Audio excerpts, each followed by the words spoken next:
Hello everyone, welcome to my YouTube channel KN Group of Education. I Ashok Sharma and you watching my YouTube channel. जिन्होंने अब तक हमारे channel को subscribe नहीं किया, सब्सक्राइब करें, ज़्यादा से ज़्यादा लाइक करें, शेयर करें। अब तक हमने बात की थी रिसोर्सेज एंड डेवलपमेंट की एंड वाटर रिसोर्स की। आज हमारा न्यू टॉपिक यहाँ पर आता है एग्रीकल्चर। जिन बच्चों ने हमारी पुरानी क्लासें नहीं ली हैं resource and development and water resource की, वो नीचे डिस्क्रिप्शन में हमारी सभी क्लासों के लिंक दिए गए हैं, वहाँ पर जाकर क्लिक करके उन क्लासों को ले सकते हैं। अब हम यहाँ पर बात करते हैं एग्रीकल्चर की, इंडियन एग्रीकल्चर। इसके बारे में कुछ इंपॉर्टेंट बातें देखते हैं एग्रीकल्चर से रिलेटेड। एग्रीकल्चर एक इम्पॉर्टेंट पार्ट है इंडियन कंट्री का, बिकॉज 2/3 पॉपुलेशन एग्रीकल्चर एक्टिविटीज़ के अंदर इंगेज्ड है। एग्रीकल्चर को प्राइमरी एक्टिविटीज़ के अंदर इंक्लूड किया गया है। प्राइमरी एक्टिविटी के अंदर मैंने आपको बताया था, पिछली क्लासों में भी बताया है कि एक्टिविटी 3 टाइप्स की होती हैं: primary activity, secondary and territory. ये 3 टाइप्स की एक्टिविटी होती हैं, उसके अंदर एग्रीकल्चर प्राइमरी एक्टिविटी के अंदर इंक्लूड होता है, जिसके अंदर मोस्टली जो फूड हम कंज्यूम करते हैं उसका प्रोडक्शन होता है। साथ में ही जो है, जो इंडस्ट्रियों के अंदर जो भी प्रोडक्शन तैयार होता है, उस प्रोडक्शन को तैयार होने के लिए रॉ मटेरियल की ज़रूरत होती है। अधिकतर मोस्टली जो रॉ मटेरियल है वो हमें एग्रीकल्चर से प्रोवाइड होता है। इसके अलावा कुछ एग्रीकल्चर के कुछ प्रोडक्ट हैं जिनको हम एक्सपोर्ट करते हैं, लाइक टी एंड कॉफ़ी। ये था हमारा एग्रीकल्चर का इंट्रोडक्शन। एक बार फिर से देख लेते हैं, इसमें कुछ इंपॉर्टेंट चीज़ें हैं। 2/3 पॉपुलेशन इंगेज्ड है। हमारी टोटल इंडिया की जो टोटल पॉपुलेशन है उसका 2/3 पार्ट एग्रीकल्चर एक्टिविटीज़ के अंदर इंगेज्ड है। इसके अलावा एक ये प्राइमरी एक्टिविटी है, इसके अंदर जो हम कंज्यूम करते हैं वो फूड प्रोडक्शन, साथ में जो है के लिए रॉ मटेरियल अवेलेबल होता है।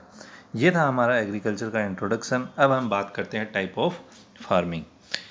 एक तो एग्रीकल्चर हमारी इकोनॉमिक एक्टिविटी मैंने एक्टिविटी के 3 टाइप अभी भी आपको बताए थे, प्राइमरी, सेकेंडरी, टेरिटरी। तो ये प्राइमरी एक्टिविटी के अंदर इंक्लूड होता है।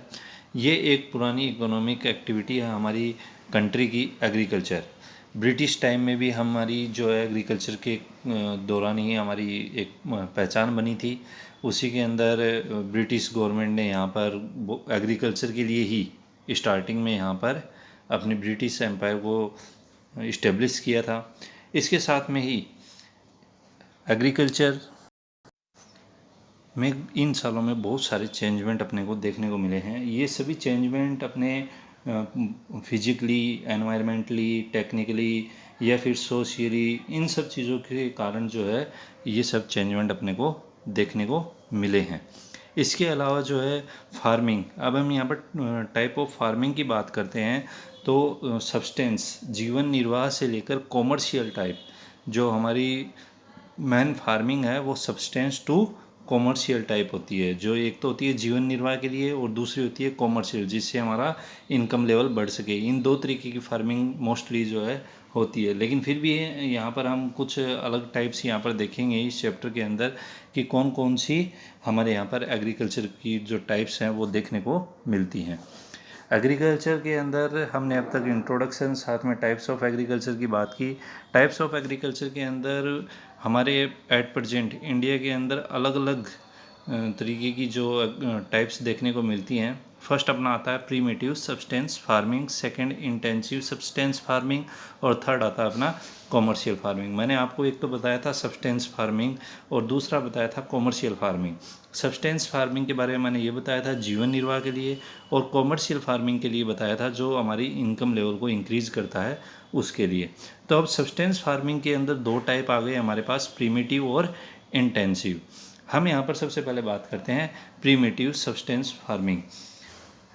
प्रीमेटिव सब्सटेंस फार्मिंग जो है पुराने टाइम से देखने को मिल रही है, लेकिन प्रेजेंट टाइम में ये धीरे धीरे ख़त्म हो चुकी है। बहुत ही स्मॉल एरिया के अंदर ये प्रीमेटिव सब्सटेंस फार्मिंग होती है। ये नेचुरल जो फर्टिलाइज़र्स हैं या फिर रेनफॉल है उनके आधार के ऊपर डिपेंड करती है, उन्हीं के ऊपर डिपेंड करती है प्रीमेटिव सब्सटेंस फार्मिंग। इसके अलावा नेक्स्ट अपने आते हैं इंटेंसिव सब्सटेंस फार्मिंग।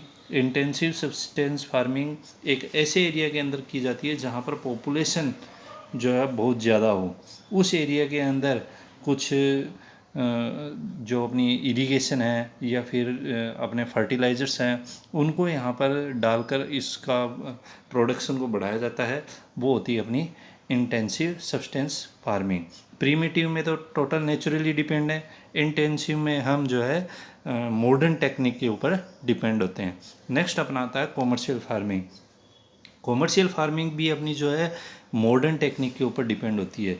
इसमें भी जो है फर्टिलाइज़र्स वगैरह को, जो अपनी यूरिया वगैरह, इनको यूटिलाइज़ किया जाता है और ज़्यादा से ज़्यादा प्रोडक्शन तैयार किया जाता है। अधिकतर ये हरियाणा, पंजाब, उड़ीसा, इन साइड में इनकी कॉमर्शियल फार्मिंग बहुत ज़्यादा होती है। इसको जो है अपने इनकम लेवल को बढ़ाने के लिए या फिर इसको एक्सपोर्ट करने के लिए ये सब चीज़ें कॉमर्शियल फार्मिंग की जाती है। इसमें कुछ अपनी एग्रीकल्चर के कुछ इसमें मोस्टली जो पार्ट आते हैं, जैसे coffee, T, rubber, sugar cane, bananas, ये इसके कुछ इम्पोर्टेंट पार्ट हैं। तो ये था हमारा आज का इंट्रोडक्शन का पार्ट। अब हम इनके बारे में नेक्स्ट क्लास में इन तीनों के बारे में, प्रीमिटिव, इंटेंसिव और कॉमर्शियल फार्मिंग के बारे में थोड़ा विस्तार से जानेंगे। और आई होप आपको ये वीडियो पसंद आया होगा। Thanks for watching.